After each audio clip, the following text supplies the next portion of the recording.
बिस्मिल्लाहिर्रहमानिर्रहीम। अस्सलाम वालेकुम माय यूट्यूब फैमिली, कैसे हैं आप सब। आई होप सब खैर खैरियत से हैं। आज मैं पफ़ पेस्ट्री की रेसिपी शेयर करूंगी, लेकिन पफ़ पेस्ट्री से पहले यूनी पफ़ बनाना बताऊंगी आपको। उसके लिए मैंने लिया है हाफ़ के जी बनास्पति घी, कोई से भी ब्रांड का आप ले लीजिए। ठंडा पानी और बर्फ़, ठंडे पानी और बर्फ़ की कोई क्वांटिटी नहीं है।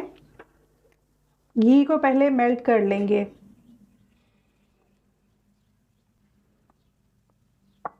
घी को मैंने मेल्ट कर लिया है।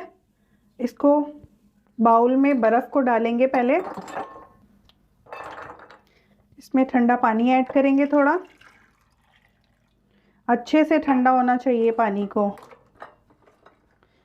बर्फ़ जितनी ज़्यादा आप डाल सकें डालिए। और ये जो घी है इसको अब हम इस बर्फ़ वाले पानी में ऐड कर देंगे और इसको तकरीबन 5 से 6 घंटे इसको छोड़ेंगे इस बर्फ़ वाले पानी में। अगर आप ओवरनाइट छोड़ें तो वो बेस्ट है, वरना 5 से 6 घंटे आप ज़रूर रखिएगा इसको बस मिक्स करेंगे। 6 घंटे हो गए इसको बर्फ़ वाले पानी में रखे हुए। अब मैं इसका पानी अच्छे से निचोड़ लूँगी। इस तरह से पहले इकट्ठा कर लूँगी सारा, और फिर थोड़ा थोड़ा घी करके मैं अपने हाथों में लूँगी। इस तरह से दबा दबा के इसमें से अच्छे से पानी निकाल लेंगे, ताकि हमारे यूनी पफ़ में पानी बिल्कुल ना रहे। इसी तरह से सारे घी से मैं बिल्कुल पानी निचोड़ लूँगी। जब पानी निचड़ जाएगा तो फिर हम एक सरफेस पे किसी शापर को या क्लीन को बिछा लेंगे। आपके पास क्लीन नहीं है, आप शापर में भी कर सकते हैं, बटर पेपर पे भी कर सकते हैं। मैं इस क्लीन पेपर पे अब सारा यूनी पफ़ जो हमने घी बनाया हुआ है उसको निकाल लेंगे। मेक श्योर कर लीजिए कि इसमें को पानी ना रहे। अब इस तरह से इसको प्रेस करके इसको शेप देंगे थोड़ी सी, ताकि हमारी यूनी पफ़ की शेप आ जाए। स्क्वायर कर लीजिए, राउंड कर लीजिए, कोई इशू नहीं है। इस तरह से प्रेस करके तो अब इसको मैं रैप करके फ्रीज़र में तकरीबन 3 घंटे छोड़ूंगी, ताकि हमारा यूनी पफ़ सेट हो जाए। 3 घंटे हो गए, ये जम चुका है। यूनी पफ़ हमारा रेडी है। पफ़ पेस्ट्री के लिए अब डो गूंदेंगे। उसके लिए मैंने लिया है हाफ़ के जी मैदा, 2 टेबलस्पून ऑयल, 1 टेबलस्पून पिसी हुई चीनी, हाफ़ टी स्पून सॉल्ट और पानी आटा गूंदने के लिए। ऑयल मिक्स कर देंगे, इसमें चीनी और सॉल्ट भी डाल देंगे। अब एक दफ़ा इसको मिक्स करेंगे और फिर पानी से गूंदेंगे।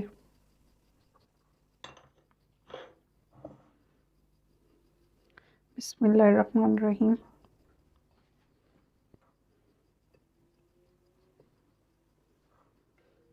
अब इसको गूंदेंगे। इसको सख्त गूंदना है, ज़्यादा नरम नहीं करना।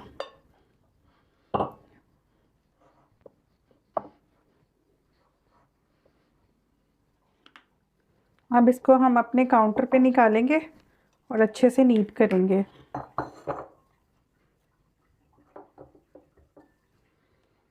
ये देखिए अभी सख्त है, इतना सख्त ही रखना है हमने।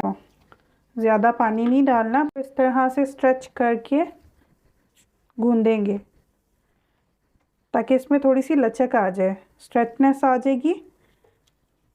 फिर हमारा मैदा रेडी हो। ये देखिए हमारी डो रेडी हो गई है। मैं आपको करीब से चेक करवाती हूँ। इसकी हार्डनेस ज़्यादा सॉफ्ट नहीं है हमारा आटा। अब इसको ऑयल वाला हाथ लगा के बाउल में 10 मिनट कवर करके छोड़ देंगे।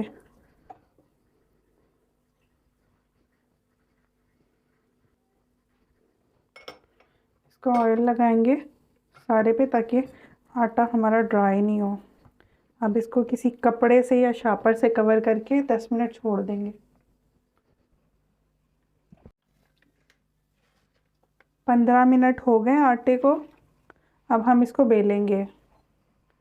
इसको बेलने का भी एक तरीका होता है, वो मैं आपको बताती हूँ। पहले हम काउंटर पे अच्छे से मैदा डस्ट करेंगे, फिर इसको बेलेंगे।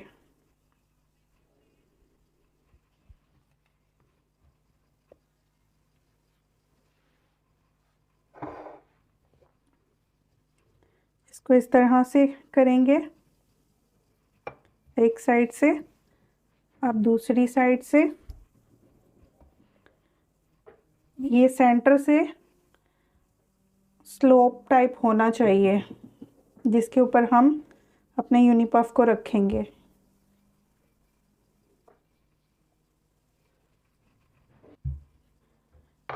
ये देखिए, मैं आपको दिखाती हूँ किस तरह से मैं कह रही हूँ उठान होना चाहिए इसमें। सेंटर से ये देखिए, साइडों से मैंने पतला किया और सेंटर से मैंने ज़्यादा नहीं बेला। अब ये यूनिपफ को निकालेंगे। 350 ग्राम्स है यूनिपफ हमारा, ये सेंटर में रख देंगे। अब इसको इस तरह से, इसको इस तरह कवर करेंगे,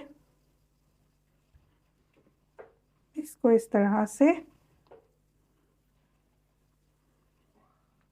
इस तरह हमने सारा कवर कर देना है। अब जब इसको बेलेंगे, नीचे मैदा डस्ट करेंगे, यूं करेंगे ताकि यूनिपफ हमारा सारे में फैल जाए, और हल्के हाथ से इसको बेलेंगे।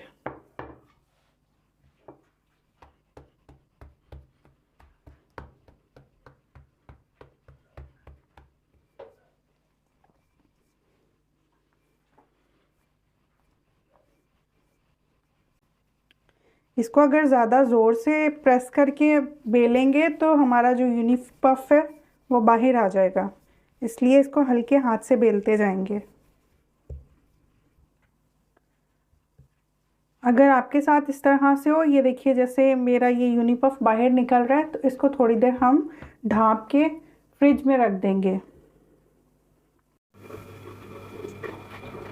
ये 10 मिनट हो गए फ्रीज़र में रखे हुए। अब मैं इसको दोबारा से बेलूँगी। पहले मैदा डस्ट करेंगे। मैदे का ज़्यादा से ज़्यादा इस्तेमाल करना है ताकि हमारी रोटी चिपके नहीं।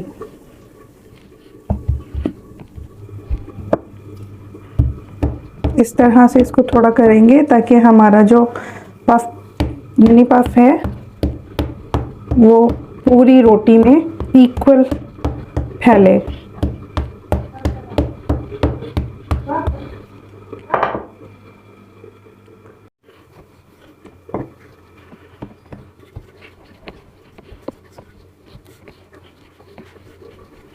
इसको अच्छे से बेल लेंगे।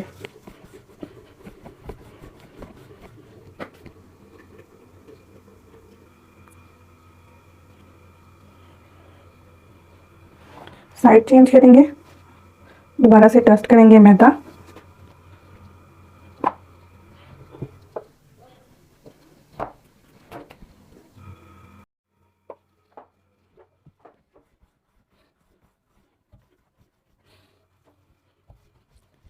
रोटी को बस चिपकने नहीं देना हमने।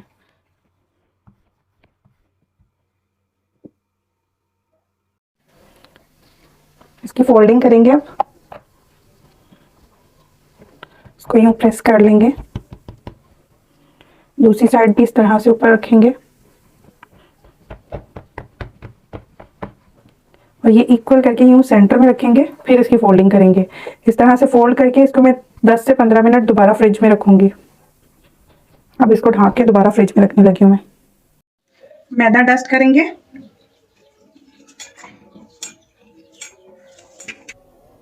पंद्रह मिनट मैंने फ्रिज में दोबारा से रखा था। अब इसको दोबारा बेलेंगे।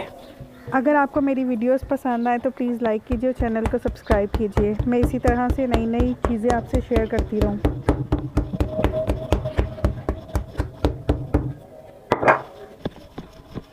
इसको दोबारा से बेलेंगे।